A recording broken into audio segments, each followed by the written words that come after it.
Како се прават шампиони? Каде се произведува оваа психофизички надмоќ на категорија луѓе? Што е потребно за да се биде најдобар?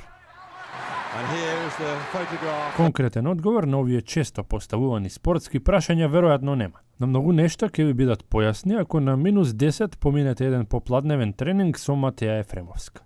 За оние кои што ја знаат, веднаш да кажеме дека не го променила спортот. Иако тренира со црвени образи во зимска идила, се уште сонува за летни олимписки игри. 21-годишната Кумановка е еден од најискусните членови на атлетскиот клуб од Куманово и заедно со тренерот Филип Колевски веројатно и најзаслужната за неколкугодишната доминација во спортот. Матеја е државна рекордерка во дисциплината фрлање диск и веројатно најдобрата атлетичарка која Македонија ја има во моментов. Со кралицата на спортовите се дружи од својата 12-та година, а и денес, 9 години подоцна, кај неја се забележува почетничкиот ентузијазам и амбиција. Како инаку да го објасниме овој тренинг на смрзнатиот и со снег прикриен атлетски терен на Сокулана, кој што е секојдневна рутина на Матеја. Овие 9 години сите секој ден тренирам и сега во зимскиот период по 2-3 пати на ден тренирам и на вакви услови, така да нема оправдание. Значи нема оправдание, работиш веројатно и теретана, работиш и во затворено дополнително плюс на ова? Да, секако по 4-5 часа во теретана дневно работа. Претходната сезона не еднаш туку 4 пати го собори државниот рекорд во фрлање диск. Првото подобрување на најдоброто постигнување во оваа дисциплина се случи во Бугарија, и тоа ни помалку ни повеќе 26 години подоцна од поставувањето на рекордот. Соборувајќи го по 4ти пат, Матеја успеа и да ја надмине границата од 40 метри. Со ова веројатно ја заслужи наградата за најдобра атлетичарка на Македонија, која што сепак и беше доделена на Дрита Ислами.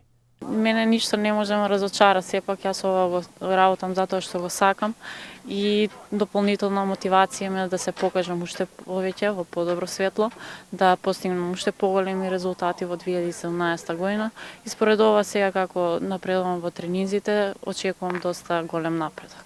2016 година беше за мене наистина најуспешна година, бидејќи успеав 26 години стар рекорд да го подобрам и тоа 4 пати. Покрај тоа немам ни еден пораз на државни првенства и на сите меѓународни надпревари освоив медал.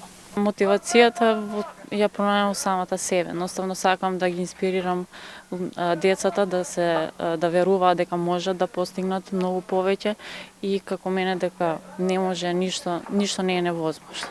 Иако 2016-та според зборовите на Ефремовска била неуспешната година во нејзината кариера досега, плановите се уште поголеми за престојната сезона. Интересно, омилениот спорт успеала одлично да го искомбинира со еден друг свој афинитет – кинескиот јазик, така што половина од 2017-та ќе ја мине во најнаселената земја на светот. Како студентка на филолошкиот факултет на катедрата по француски јазик, Матеја го избрала и кинескиот, кој оди толку добро што патувањето го освои, погодувате на надпревар.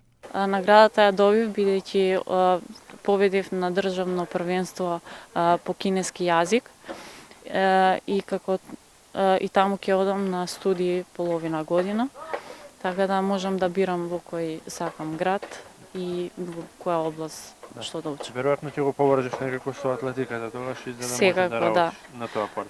Да, и ова година бев веќе во Кина, таму се неверојатни услови за тренинг и мислам дека и подобро тука ќе. Да.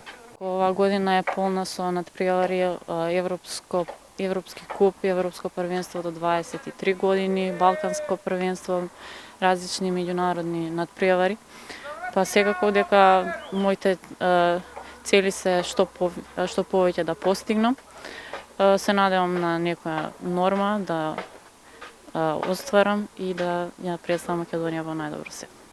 Во очекување на добри вести од Кина, следниот пат, кога ќе ви биде тешко или кога ќе сте исправени пред предизвик кој ви се гледа како невозможен, потсетете се на Матеја Ефремовска и нејзините успеси и на овој снежен тренинг на Сокулана.